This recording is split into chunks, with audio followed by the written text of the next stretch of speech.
when they went to the Queen to tell her her subjects had no bread. Do you know what she said? Let them eat cake. Who took the bomb?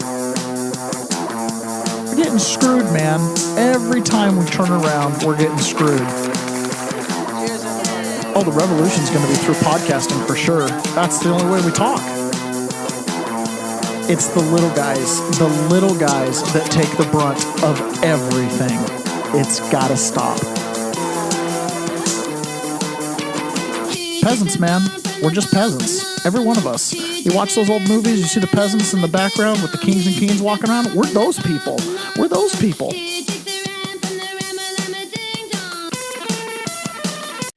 Good morning, peasants. Welcome to another episode of the Peasants Perspective. Carlitos, thanks for reposting already. Yeah. Good morning from Texas. I think you're the only one here. Welcome. Oh, this is a show for you. All right, guys. We ended yesterday because I didn't have a power cord, and I'm proud to announce today I have my power cord. Yeah. So we will not be stopping early. Ron, right when we started the show, you were looking at your phone and you were all upset because you. What was it? The X post you read? Oh, something about I don't care if there's a communist running New York, but it upsets me that there's a felon running America. And I was like, what is wrong with people? These are not felonies. They're ridiculous. Yeah. And then you started asking me, you're like, are the prisoners in prison with 34 felonies? I'm like, I'm sure there are, but if you have 34 on your sheet, you probably pled down to one or two, you know? Yeah, and you're probably a lifer already. It could be a lifer, but then, super depends on the charges. Well, speaking of Donald Trump being a felon, this is the woman he's a felon because of. All that defines me. And the best part about when the people come in, the hecklers or the trolls, is they sit there and they don't get any of that until the end. My favorite part of the show is, of course, I do my set and I talk about everything from my time in my other industry to being a mom, to horses, to, yes, political stuff. But the best part is when people come in tonight, they will get a note card and a pen, and they get to write questions, and it's anonymous but live Q&A. So for those who follow me on X, formerly known as Twitter, Sure. they know that don't ask something you don't want to know the answer to. I have no idea. You don't even know who that is, and neither does most idea. of America, because that is the former adult film star named Stormy Daniels. Oh, well, I didn't know who Stormy Daniels was. Blow your mind, wouldn't it, right? So this is Stormy Daniels. This is the person that Trump allegedly had an affair with. Okay. And then when she tried to go public with it, the attorneys settled with her attorneys with a settlement of $150,000. And there was a non-disclosure agreement. This is normal. Right. For a billionaire, the accusation of an affair does more damage than the settlement of the affair. So $150,000 to a guy that's worth $7+ billion is like you and I paying $7 to settle something before it costs us $30. It's about like a tip at a restaurant. I hate to say it that way, but $150,000 still $150,000, but he paid the settlement. So this is a legal fee. Attorney paid another attorney, and then Trump reimbursed the attorney, and it was recorded on his taxes as legal fees. Okay. That translated into 34 felonies. Ooh. Okay. This is the woman, Stormy Daniels. So you mentioned that, and I thought, oh, that's funny because that's how we were starting the show out today, talking about Trump's felonies. And Trump often points out, look at her. Does it look like she's who I'm into? Definitely not the version of her today. She's really embraced the mom bod thing. I mean, she's just gone all out. Like, what are we having for dinner today, Mom? Pizza. Another thing, too, we briefly touched on this yesterday, and that's the comet. Douglas Wyatt, welcome. Shantini, welcome. That's the comet, this AIA-13 that made its way around the sun, lost its tail, super concerning. There's about 11 things on there that all point to this thing not being natural. It's breaking all the rules of comets that we know. But I'm playing this to point out to you that we know very little. We don't know nearly as much as we think, because yesterday, simultaneously, while this AI Atlas comet is, careening past Earth, we also found out there's another comet in our solar system that's been here. Vaughn Burns here. Breaking news. A new rogue object has been found hurtling through our solar system directly in between interstellar object 3I Atlas and Earth. This is C2025 V1 Borisov first observed by Gennady Borisov of Crimea, who is the individual that first observed 2I Borisov, the second ever observed interstellar object. Now we have this object directly in between 3I Atlas and Earth that does not have a tail, just like 3I Atlas. There are a couple observations that detected some sort of tail. Most of them, though, show just a coma. Very anomalous, very bizarre, actually closer to the sun than 3I Atlas. We have new imagery of 3I Atlas post-perihelion. It was blasted by a ton of solar storms since its superior conjunction on the 21st through its perihelion, tons of light radiation, and yet even with all that, it is not showing any sort of obvious tail.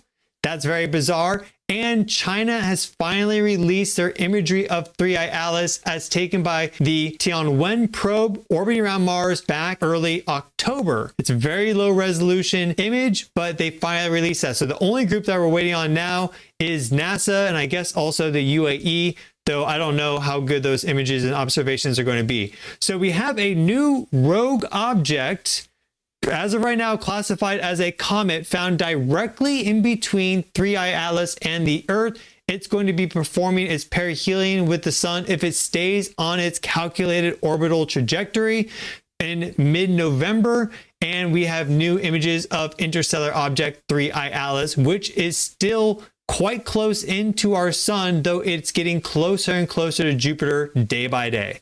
So with that, let's get right into it. At a rate of 1 billion What do you mean, miles an let's hour. get right into it? I thought you were into it. He said, let's get right into it. And I was like, it sounds like you're into it. What are you talking about?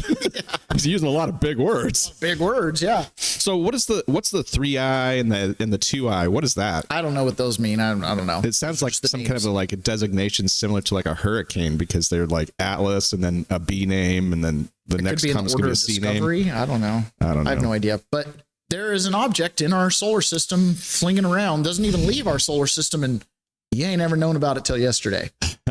I was watching that video, and there's other sparkles that come and go, and I was wondering, are those just like twinkles stars, or are those other ships that are coming and going and just watching us watch the 3I Atlas? Well, I think those are gaseous emissions from billions of years ago that are finally making their way here. You're so smart. We don't even know if those stars are still there. Definitely not. Dun, dun, dun. Anyways, I just find it interesting. Have you ever heard of the book, The Three Body Problem? There's also a movie on Netflix. It's a series. It's a docuseries or a movie series. No. So this is another one of these books that politicians read. Like when you become the president of a country, they'll hand you this book. And it's a Chinese science fiction novel. But what it describes is you've got these physicists who are looking into space, and suddenly they get radio waves back, right? Because you're constantly pushing out some radio waves and you get radio waves back. And when they get radio waves back, and what it is, it's a alien race on their way here, and they're 200 years away, Okay. right? But they're sending signals. And maybe it wasn't 200 years, it was 100 years. It was some long time away in our calculation. And they're sending signals, and what they're trying to do is prepare us for them coming. And they have control over essentially the laws of physics. So like they can make an aberration appear, or they can make normal laws of gravity not work. So when a science person does an experiment, the experiment doesn't work. And then they're like, well, if 2 + 2 doesn't equal 4 and it equals 5 consistently, I don't understand the logic. So all of a sudden now it opens the door to miracles, because scientists are like, well, it's a miracle. I have no way to explain it. It's defying all laws of physics. So it's creating this schism in society. You have people who go for science and proof and verification, and then people who start to go for belief and religion, because this entity is creating a following through this belief religion apparatus, through the manifestation of these miracles, which is really just breaking physics, right? So point is, some scientists start to embrace this voice, these aliens, thinking that they're going to come save us basically from ourselves. And at some point, one of the scientists who's interacting with these people lies to the aliens, okay, makes a fib. And the aliens call him out on it. And he's like, well, I didn't lie. I just didn't tell the full truth because we're so excited for you coming. And the aliens are like, we can't trust you if you lie. You're insects. We're going to destroy you. Oh. And all of a sudden, this entire world apparatus that's been preparing the world for the coming of this, third body, this three-body problem, it's changing everything. All of a sudden, it's like, they're going to kill us like insects. And now they need to turn course. And anyways, it's an interesting movie. It doesn't really resolve very well, but it presents this philosophical challenge for world leaders. How do you lead a world and create cohesivity, and how do you make everybody work together and not kill each other when you've got this ball coming that's going to destroy the planet, and all that kind of stuff. Three-body problem. Presidents get handed that book to read. Chairman Xi reads it. I think Catherine Austin Fitts is the one who mentioned it, and she was like, "Yeah, people need to read this book because this is what world leaders are thinking about." They're thinking Are there about other books that we need to pick up? Huh? Are there other books that the presidents get? There's another book I can't remember. It's The Clash. It talks about the upcoming clash of cultures between Islam, and Christianity, and basically that's the dividing line. It's not nation states. It's going to be nation states that pick a side, basically. Okay. Another thing that happened yesterday was Robert Redfield, who was the former director of the CDC, was on with Steve Bannon. Now, Robert Redfield, Dr. Birx, and Tony Fauci have worked together for like 30 years. Redfield was in the Air Force. He was like the top doc in the Air Force, and he was doing AIDS research, and he had hired Deborah Birx and thinks he's really intelligent. He did get referred to the DOJ for criminal prosecution in that time frame, and that whole thing disappeared. So, we'll let that go, I guess. So did Fauci and so did Birx. But, you always let the guys who get criminal referrals go on to lead whole institutions. It just, why wouldn't that be the case? Par for the course. We're looking for team players. So anyways, he was on with Steve Bannon yesterday and just, casually just thought, now's a good time for the former CDC director to, tell the truth. Part of me thinks, and you probably know better than I, we have to recognize that this science that was done to make this virus in the Wuhan lab was not just Chinese science. The University of North Carolina was very involved in this science. By the way, University of North Carolina, you will never live down the shame, and your nose has never been around it. The Barrack is one of the most dangerous guys in the world. So University of North Carolina was very involved. There may be some other American universities involved. The NIH was involved. The State Department was involved. The Defense Department was involved. And USAID was involved. And so I've always said, although the work was done in China and the lab leak happened in China, that the United States was very involved. And so I never understood why we weren't more aggressive in coming to a national consensus. Because of the blowback, buddy. That's like just casually having George Bush's chief of staff come out and be like, so when we were planning for 9/11, we came up with this idea for yellow cake. Yeah, and it's, it wasn't just Al-Qaeda. There was a little bit of CIA involvement. I don't understand why we didn't tell the people the truth. So which part of that was the big reveal? Because I just assumed that all those things he said were the truth. Have you noticed people still wear masks? Yeah. To those people, this would be a big reveal. Okay. Right? Because they're pretty sure it came from a wet market. Okay. We laugh. I know. I'm sorry. But this is the narrative, right? The paper of record said so. I know, but it's beyond absurd. It is beyond absurd. Well, welcome to Upside Down World. Okay. This is the world where good guys go to jail. Remember that there's people that don't understand yet. Yeah, this is the world where good guys go to jail and criminals run the CDC. Yeah. Now, allegedly he's a God-fearing man, but I don't know. Some of these people that are in charge, you listen to them and you develop some kind of trust and faith in them. So here's, for example, RFK, prior to becoming a vice president or a cabinet secretary, back when he was still running for office, he's talking about Ozempic. A clip that Tucker Carlson just posted on his Twitter feed.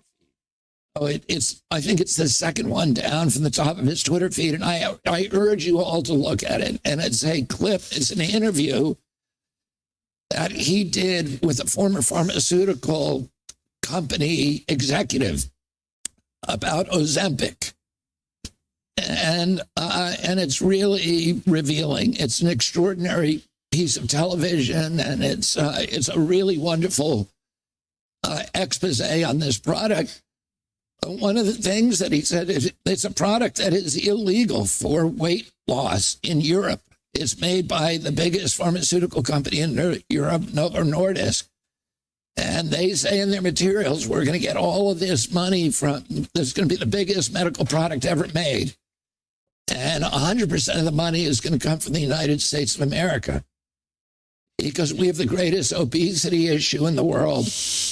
We have the greatest diabetes affliction, and we're the only ones that will allow it. And the impacts of this drug are just terrible. It paralyzes the stomach. It stops a lot of the serotonin that we produce happens in the stomach, part of the microbiome, and it destroys our capacity to produce serotonin. And it has on its label now, I think, black box warnings about suicidal ideation, and that, and then it works while you use it for a lot of people, but it causes severe gastrointestinal problems. And the moment you stop using it, you regain all the weight. And meanwhile, your stomach's been paralyzed, and a lot of those impacts last, apparently, according to what they said on the program, after the use of the drug is terminated. But some of the most interesting, he talks about the amount of lobbying money that is going into the AAP, that the NAACP is now a registered lobbyist for the pharmaceutical companies, and on their website they label criticism of Ozempic as racist.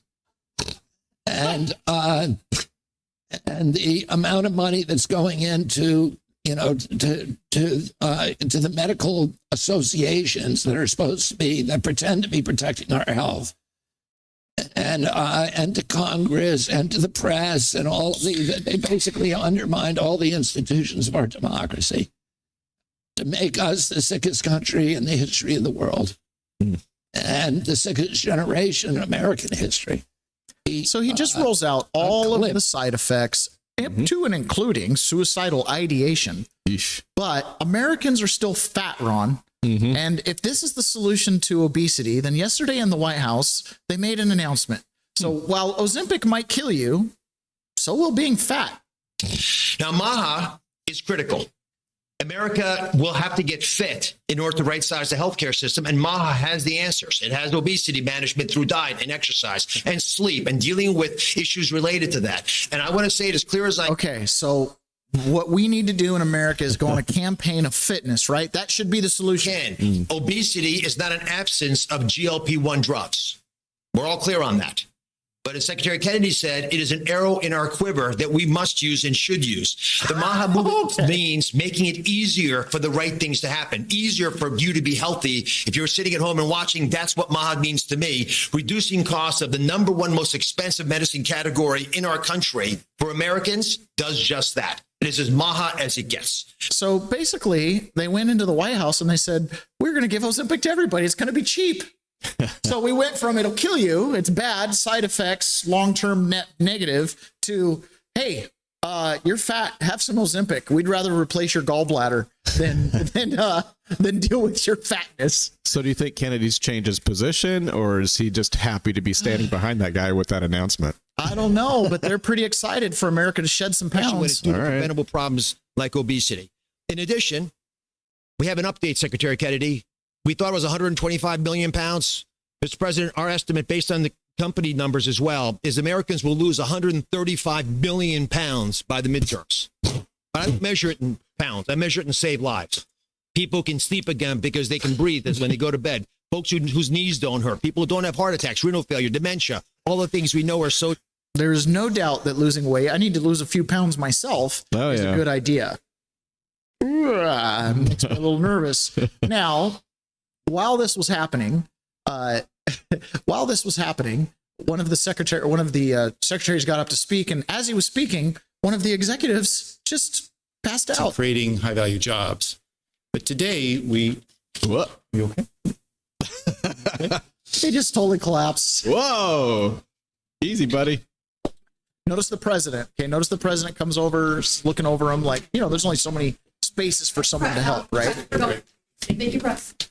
Cameras, we're done with you. Yeah, get out. Can't be having you here right now. Okay, did you? Trump's right there. He's stuck. I mean, he's just got to stand behind the Resolute desk. Yeah, what is he supposed to do? Yeah, he's just kind of supposed to stand there. But this created a horrible optic yesterday. Like, legit, a horrible optic. Look at this picture. Tell me that's not a horrible picture. That's pretty bad. It looks like. Now, reality was, Trump had initially gone to go help. Sure, and then but it makes him look like he's unfeeling and uncaring. Dogpile on this person, so he stands up no fault there, but it did create a little bit of a media firestorm, and of course, the video went viral. They tried to get a Donald Trump dump truck McDonald's. What kind of stories are they making up now? Oh, that he's uncaring and blah blah blah. But Dr. Oz said this is what really happened. Then fall forward. That wobbling is never a good scene, especially in the Oval Office where usually I can barely hear him. He says, if someone's going to pass out, don't let them fall. Bear hug them, leg them to the ground. The fall is often more damaging than whatever's causing them. Sometimes you just locked your knees and, you just need some circulation. But he says Donald Trump, as soon as it all happened, he went over immediately and comforted the wife and was talking to her. And that's the president we have. So unfortunately, the audio is not good enough to play. So that was pretty interesting. And Donald Trump, still pragmatic. He asks RFK as he's about to sign this bill, are we sure Ozempic's okay? Discounts and really effective drugs. And so far, I've never heard anything bad about him. I only hear good about him.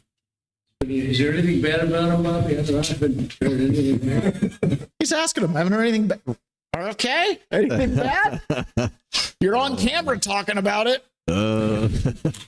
Someday maybe it'll come out, which will notify you immediately. Someday we'll notify you to come out bad things about Ozempic, and we'll notify you immediately. I have heard that, including the drugs known as Zepbound and Wegovy, often called Ozempic. It's a triumph for American patients that will save lives and improve. I do believe if you have morbid obesity, Ozempic is a choice. I really do believe that. Yeah. I know people who've gotten gastric bypasses, lap bands, they've done all kinds of extreme measures. Yep. When you get to be 100, 200 pounds overweight, it's, even if you lost the weight, you're dealing with skin, you're dealing with There's all kinds of damage. I watched this video of these three women who were trying to get a $12 refund for a personal pizza that they'd ordered at a gas station deli, right? And the cops had to get called.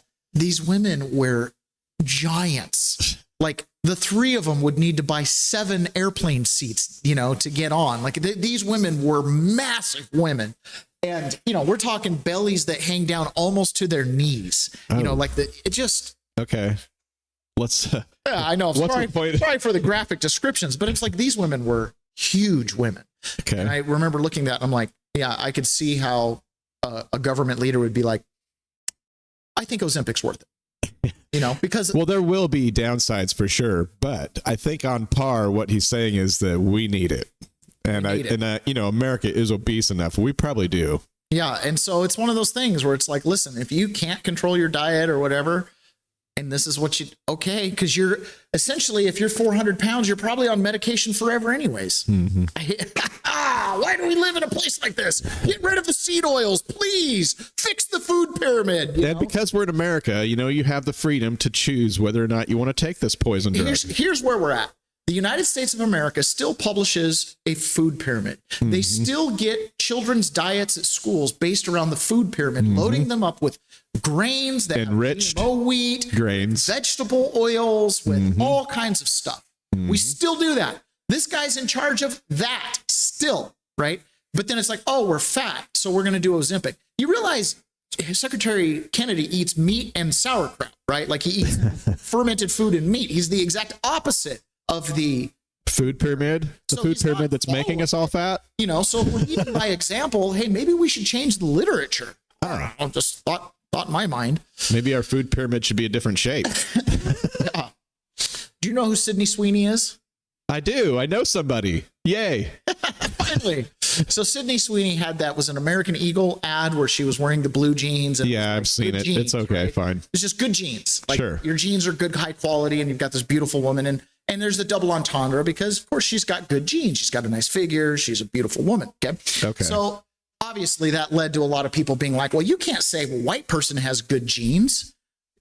That's literally what was going on, right? 'Cause if Okay. you're saying a white person has good genes, that has white supremacist overtones. Oh. So Sydney Sweeney, of course, kind of rode this wave, and she wore a MAGA shirt somewhere, a MAGA hat, and kind of just came out as a normal American conservative, whatever. Who cares? This should be a who cares moment. Jennifer That's Lawrence the where other I'm day at. was like, I'm not making any more comments in politics because who cares about my opinion? It's like, oh, now I can watch your movies again, right? So this is Sydney Sweeney given a chance to condemn white supremacy. Okay. We're sort of talking around this American Eagle ad right now, and maybe we should just talk about it. So, were you surprised by the reaction? I did a gene ad.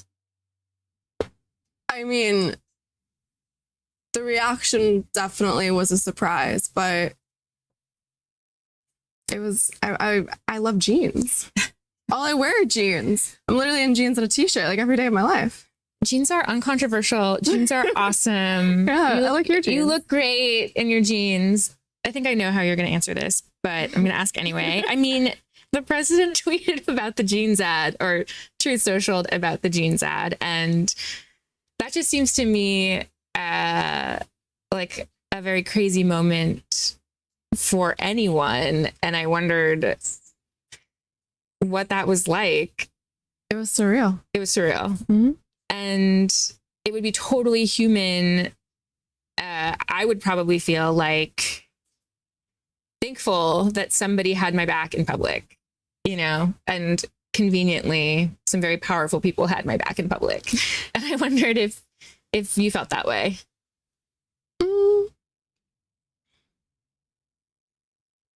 I don't think that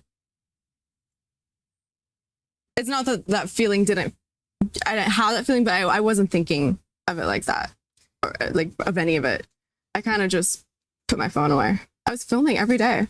I'm filming Euphoria, so I'm working like 16-hour days, and I don't really bring my phone on set. So I work and then I go home and I go to sleep.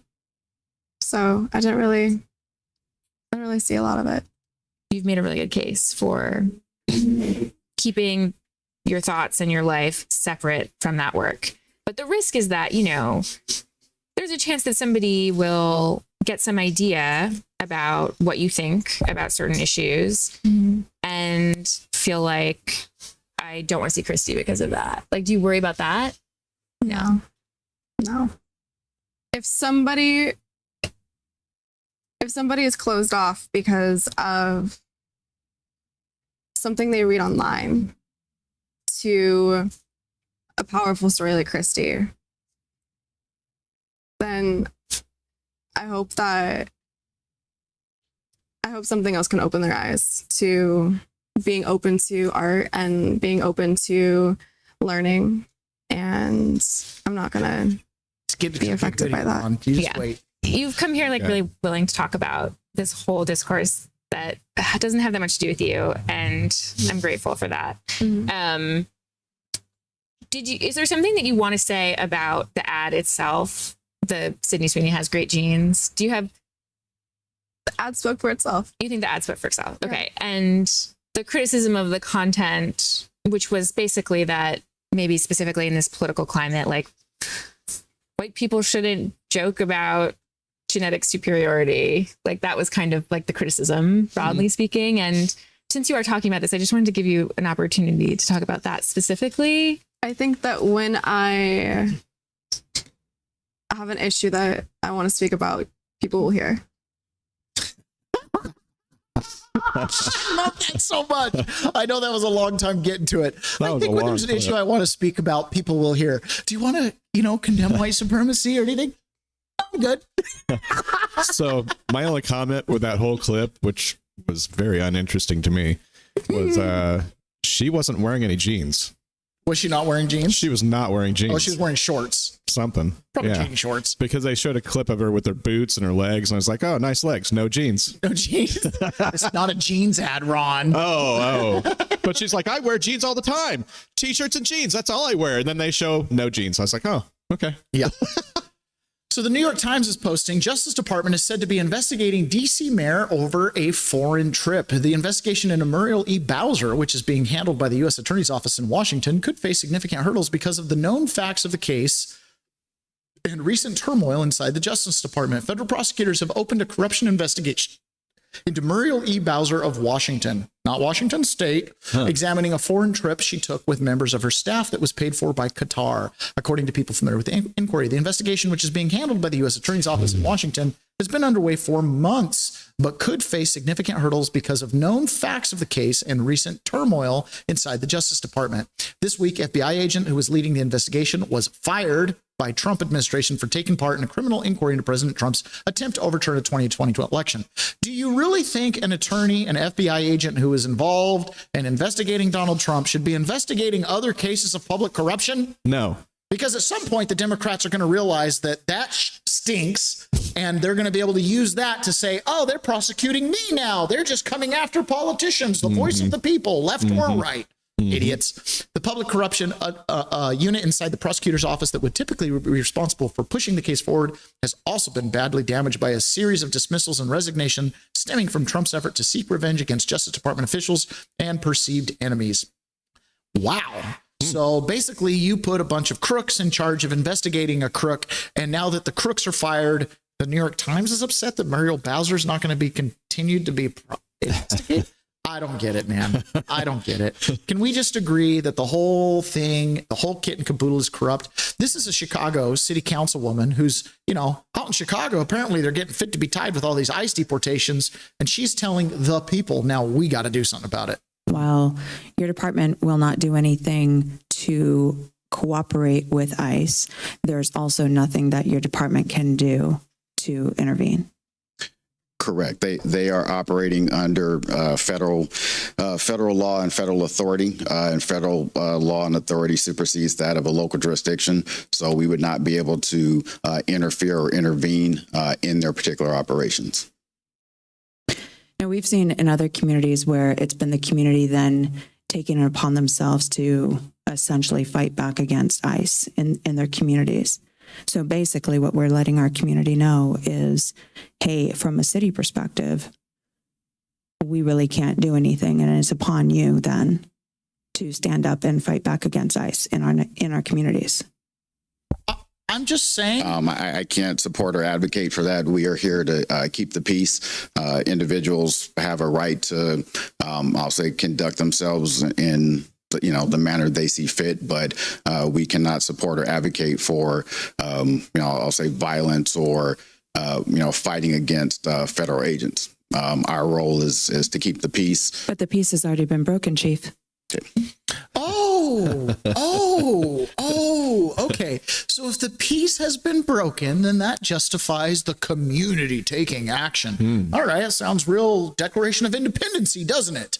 Oh, wait a minute. What was crazy was in the J6 cases, if you had anything, 1776, they brought it up in my case, he supports the ideology of 1776. His words came out. Don't you? What'd you take an oath to? I'm confused. You know what I mean? They hate that stuff.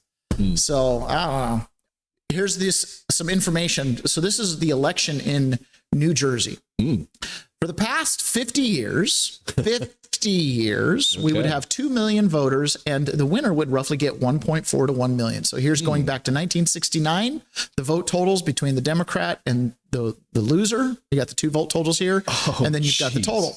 Well, all of a sudden, you get to 2017, they're at 2 million, 2021, 2.5 million. I mean, we're starting to see you got a plateau for, forever until you get to the Trump era. And now they're at 3.1 million ballots. Look, the Democrat got 1.79 ballots. That was the total just like 80% four of the cycles total. 10 years ago, right? Yeah. So here's what it says for the somehow they have over 3 million voters, and the Democrats have netted 1.7 million of those votes. Wow. Now, here's the thing. It gets even more nefarious, right? We know on the morning of, here's Scott Pressler making a phone call, and they made a lot of phone calls. People showed up day of voting and got turned away because the poll books were closed and the machines didn't work. We're out of ballots.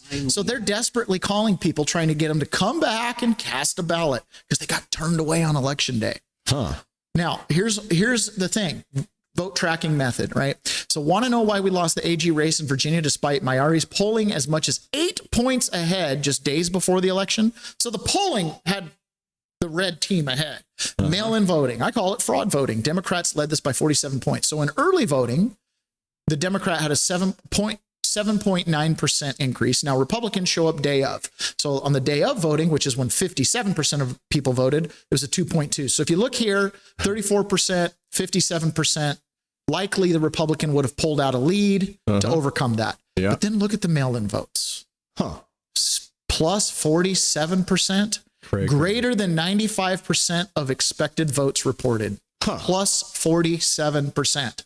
Plus 47%. Nothing to see here, folks. Oh, I don't know. What's crazy is in the last, so look at this. Conservatives are now pointing to inconsistencies in the New Jersey gubernatorial race after nearly 500,000 new voters appeared from 2021 to 2025.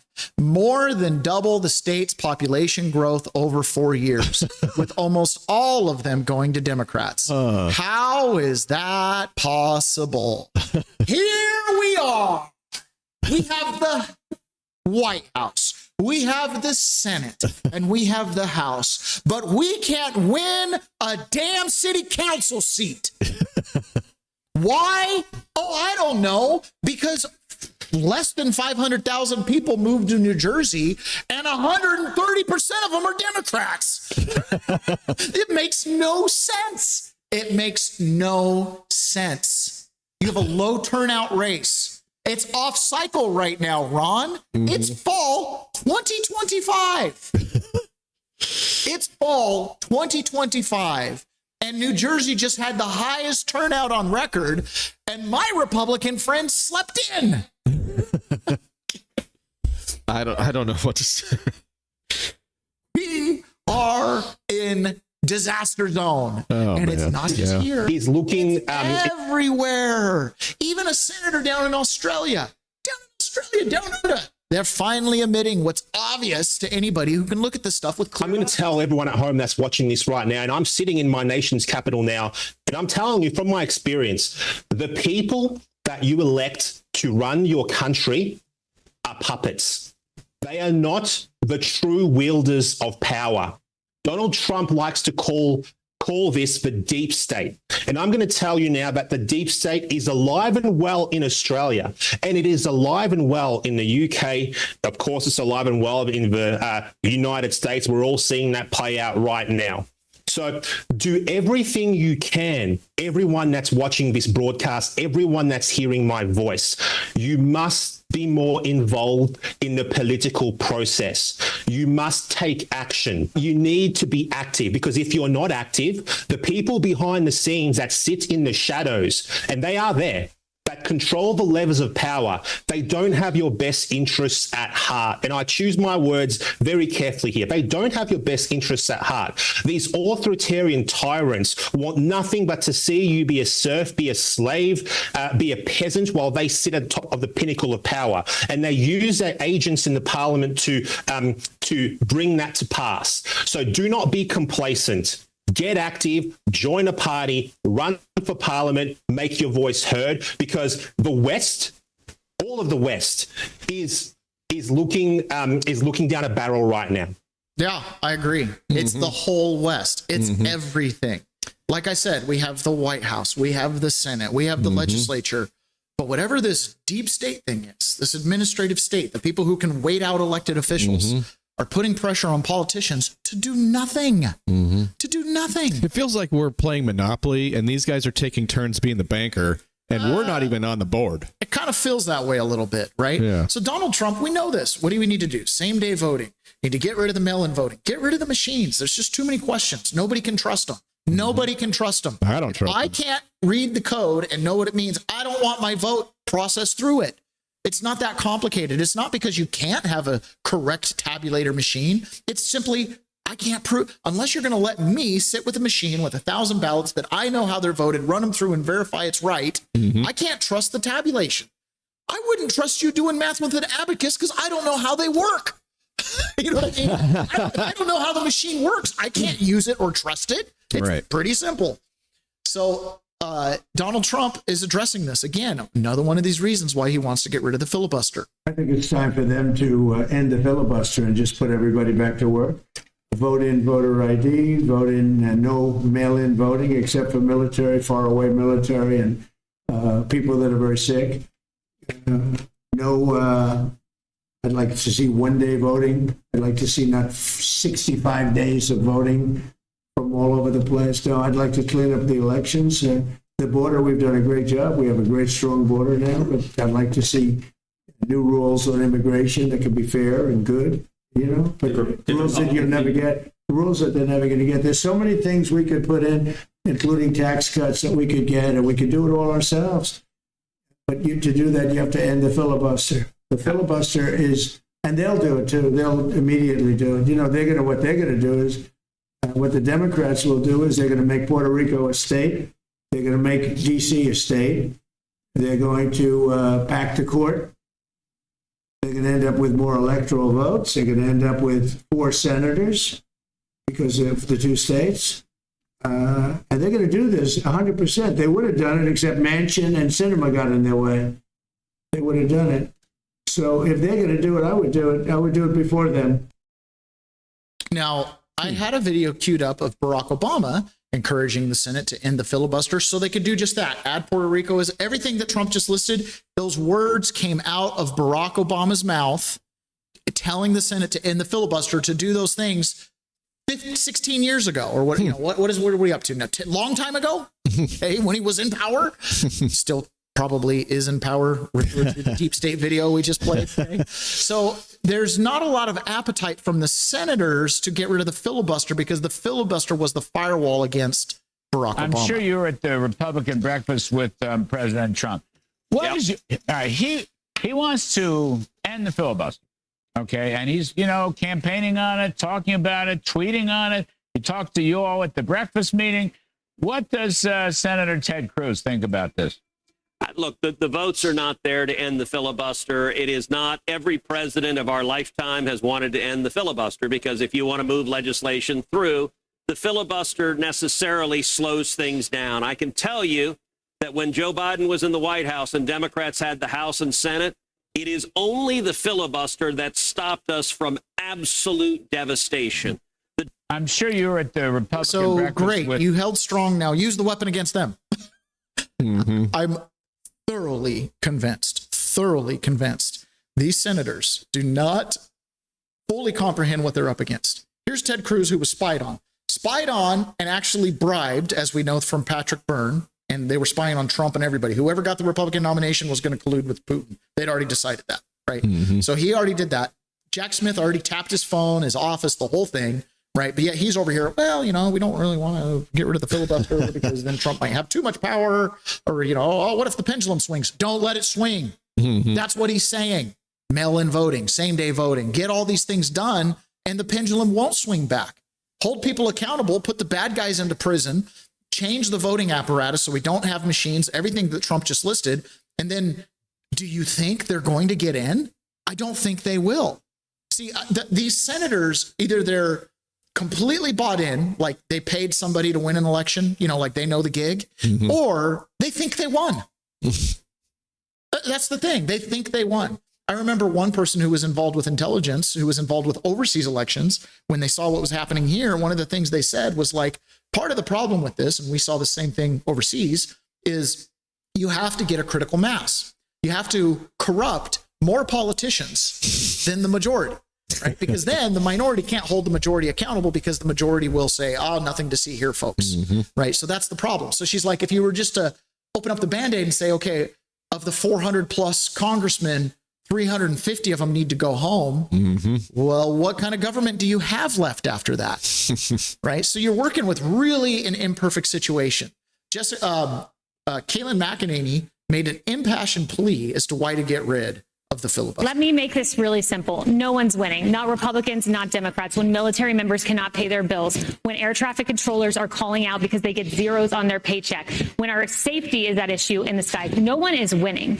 We are all losing. And why? Because Democrats, they got a chance to vote to pay the military. Fine, you don't want to open up the government? How about pay the military essential workers? Guess how many Democrats voted to do that?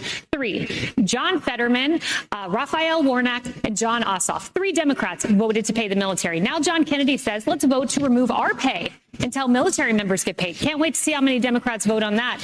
Let me propose a very simple solution here.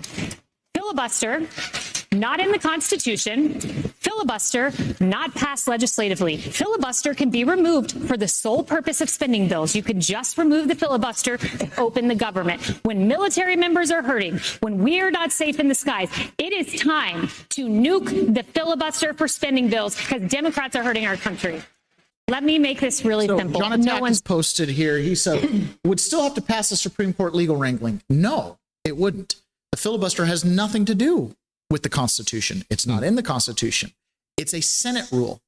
The Senate creates their own rules. Go read the Constitution. You can read it in 30 minutes or less, right?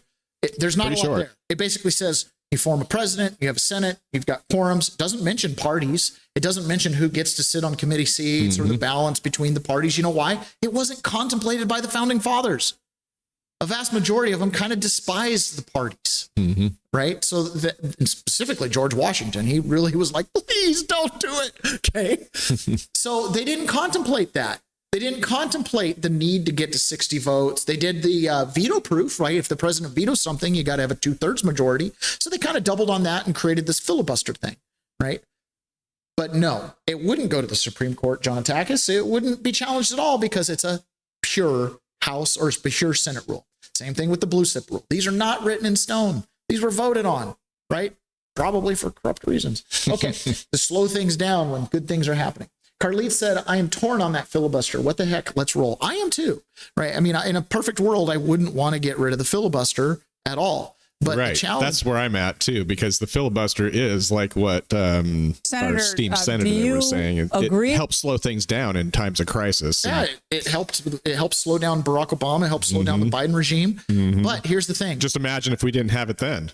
I mean, where would we be now? When you have fake elections, I get it. Let's slow down the crash, right? Let's slow down the corruption.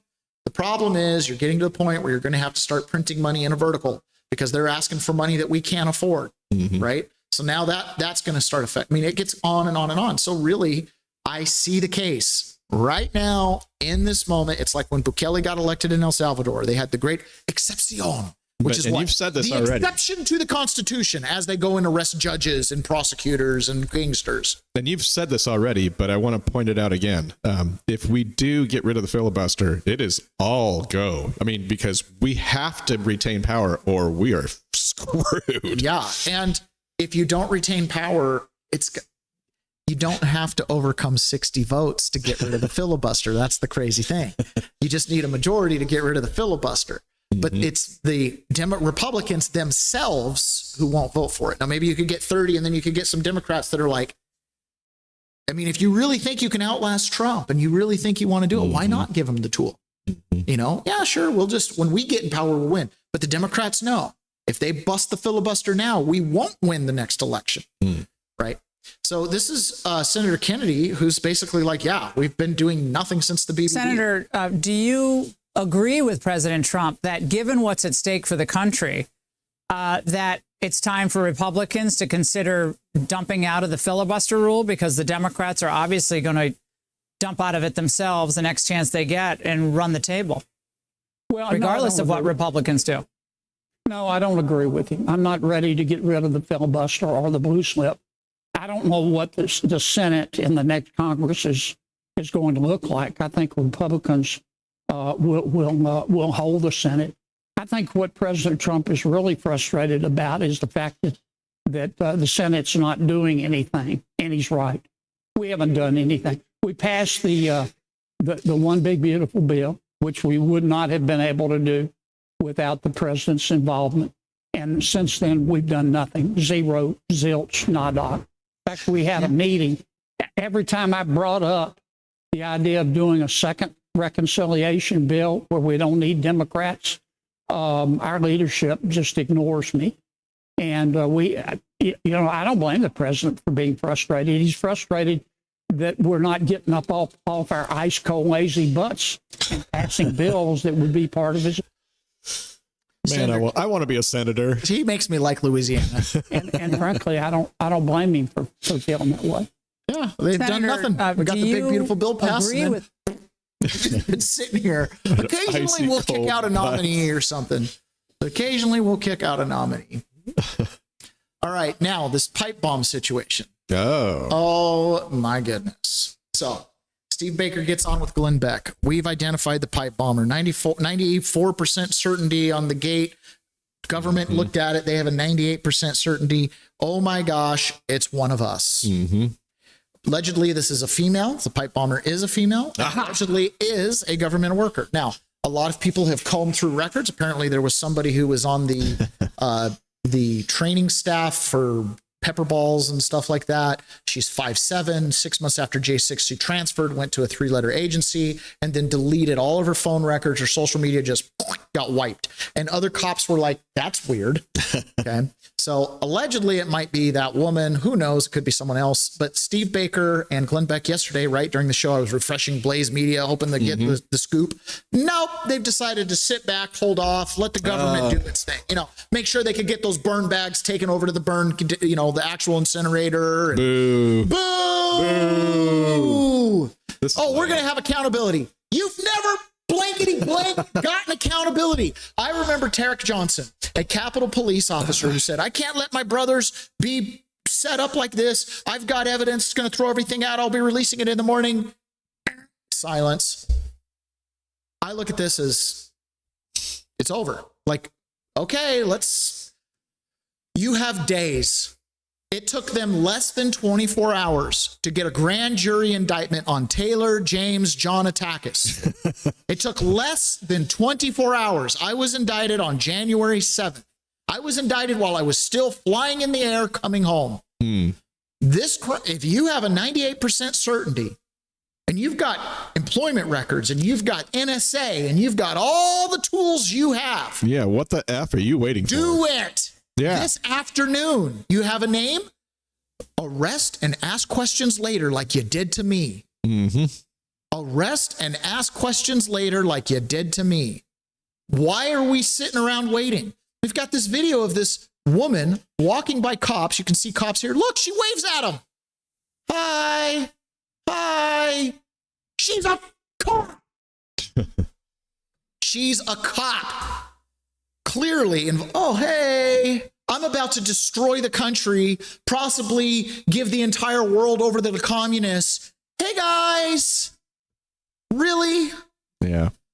After an abundance of counsel from trusted parties, says Steve Baker, and within and outside the government, we've hit the pause button so that those interested parties can have some more time to look at the J6 pipe bomb evidence. There are things they need to do internally. No. Get rid of stuff? Yeah. Or arrest no. people?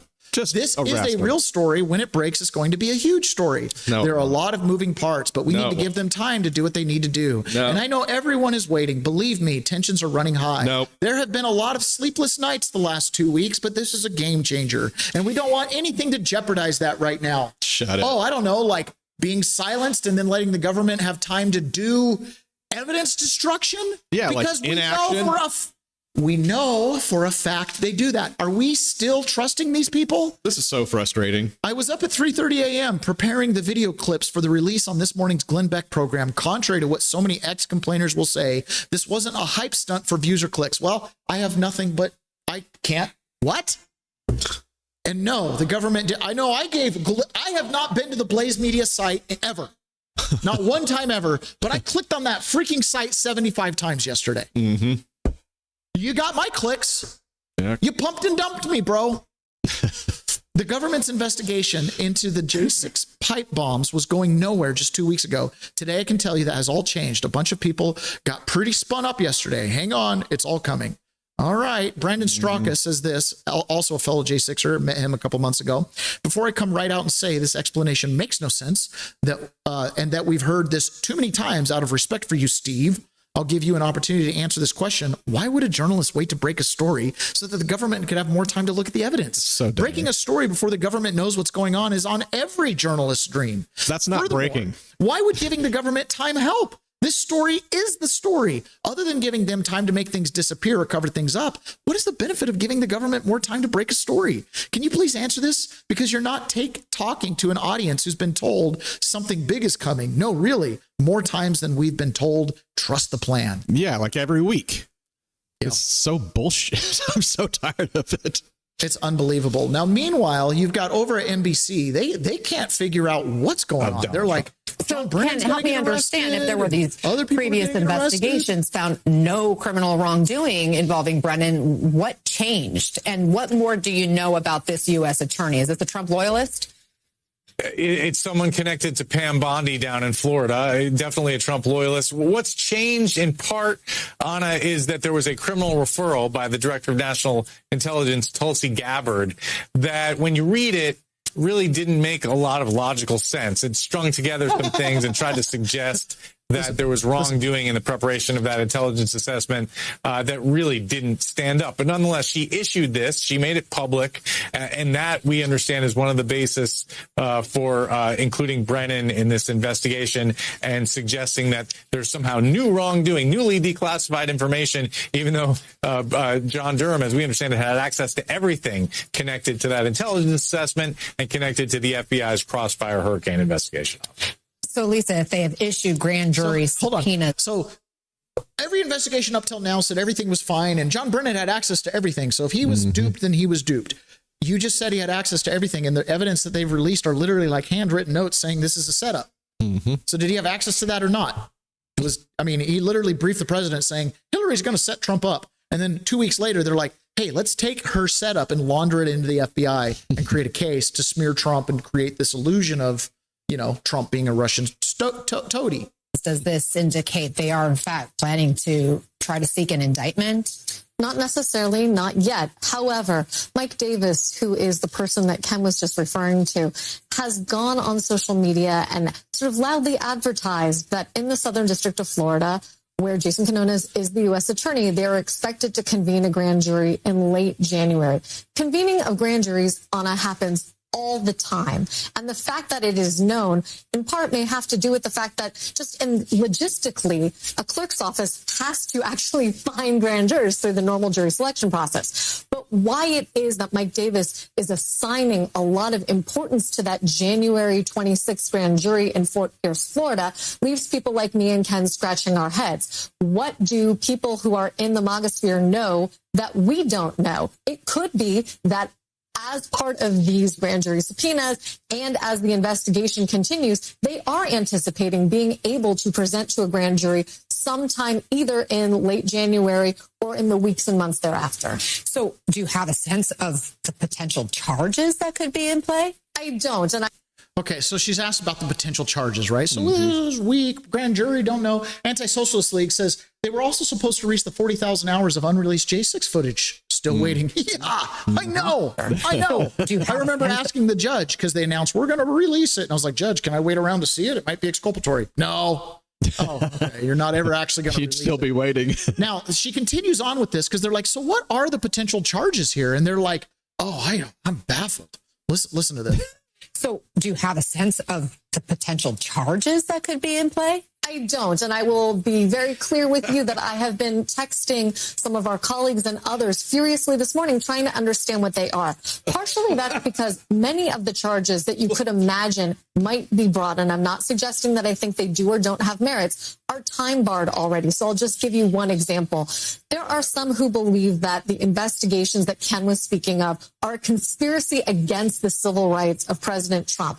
Those charges, however, carry a 7-year statute of limitations. If you think about the fact that John Brennan left government no later than the end of the Obama administration, that 7-year term has passed. One other possibility is, of course, treason, which carries no statute of limitations at all. There are a very small category of federal crimes that don't have a statute of limitations. And then, of course, there's the theory of an ongoing conspiracy. A statute of limitations for a conspiracy that keeps going and is sort of continuing in nature runs for 5 years from the last overt act that somebody took to basically execute on that conspiracy or agreement to do something in violation of the law. Again, John Brennan left government more than 5 years ago, but the theory could be that as he has continued to talk, even in his capacity as an analyst, he might be doing something that they would consider criminal. But again, I'm scratching my head, as are many others, about what the potential crime could be. All right, Lisa. Those are it. That's it. She just named all the crimes. Oh, yeah, this is a stretch, but, now keep in mind, they were doing stuff like this. How grand is this conspiracy? Now, we know everything about this now. Trump had no involvement with Russia. His children had no involvement with Russia. There's just nothing there. There's nothing there. Despite everything you've heard. Despite everything you might have heard. This week, we saw cold, hard evidence of the Trump campaign, indeed the Trump family, eagerly intending to collude possibly with Russia. This week, we saw cold, okay, so hard if I read evidence. between the lines, evidence to intending to collude possibly, well, that's pretty insecure, except for cold, hard evidence. And then why That's do you pretty say ambiguous statement for cold, hard evidence. right? We intended to possibly consider. All right. That would be continuation of a conspiracy. Absolutely. There wasn't nothing there. The dumbest. Okay. This is Mike As our Davis. executives and producers at MSNBC, lawyer up. Why is the Brennan thing today, the subpoena, why is this such a big deal, sir? Well, let me just say this before we go to Brennan. Let's just talk about Nicole Wallace. I actually worked with her in the Bush 43 White House, and she might be the dumbest human being I've ever interacted with in politics. I mean, she's like.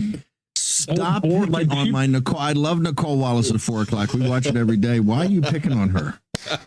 I hope that Nicole Wallace becomes the spokesperson for the resistance for the next 4 years, because she has an IQ of about 75, and she's the perfect person. They can get Andrew Weissman up there with Nicole Wallace and make them the face defending this lawfare. Well, Weissman's different. Weissman's different.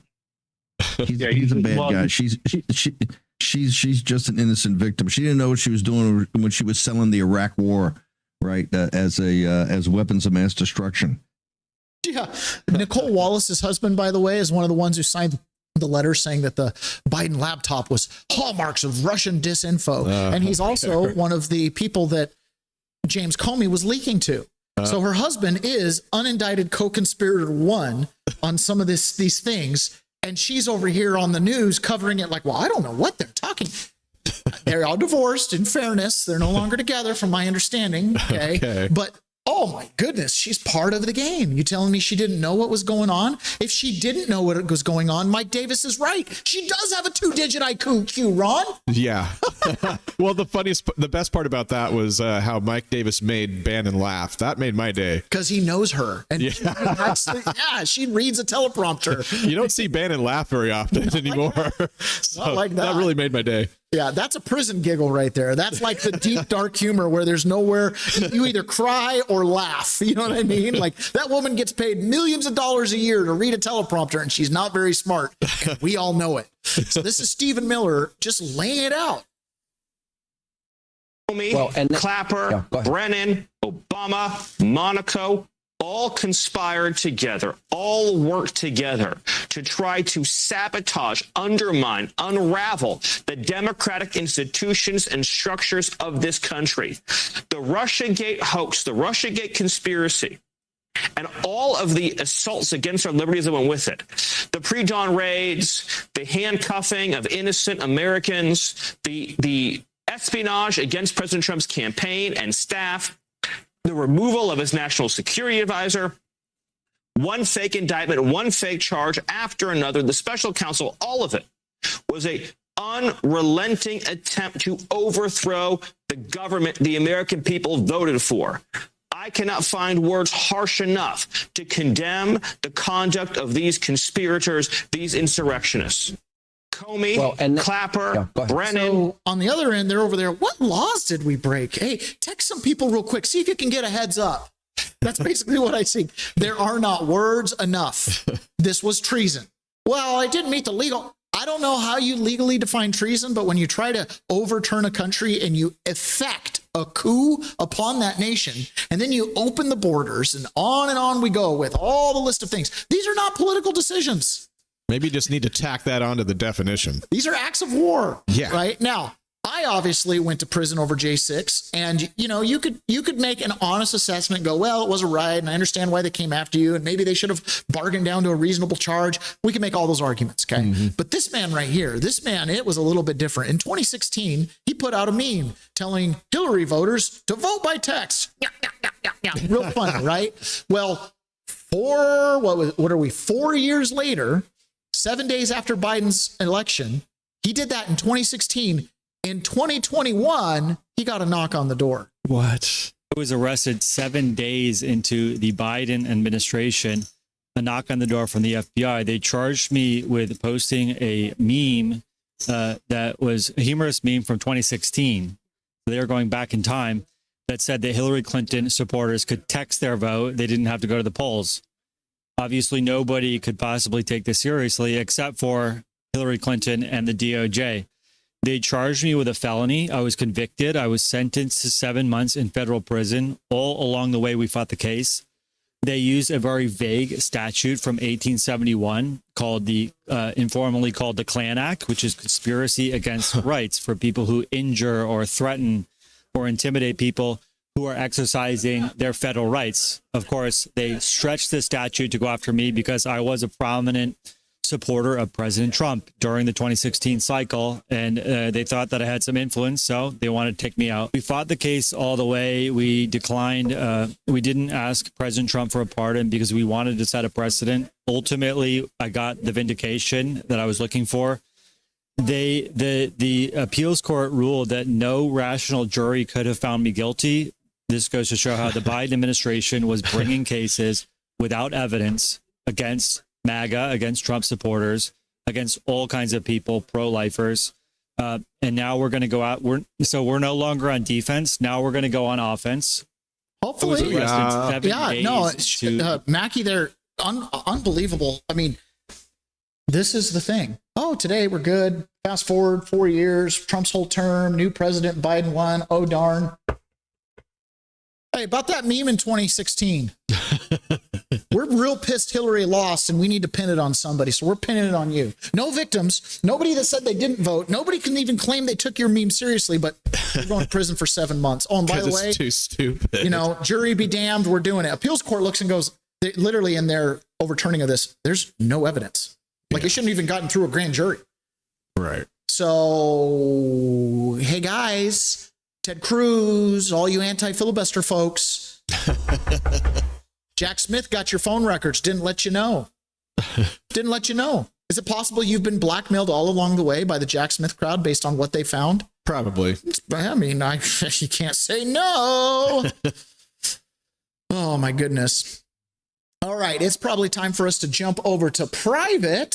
So let's go ahead and do that. I have a feeling we're going to keep a lot of you guys here.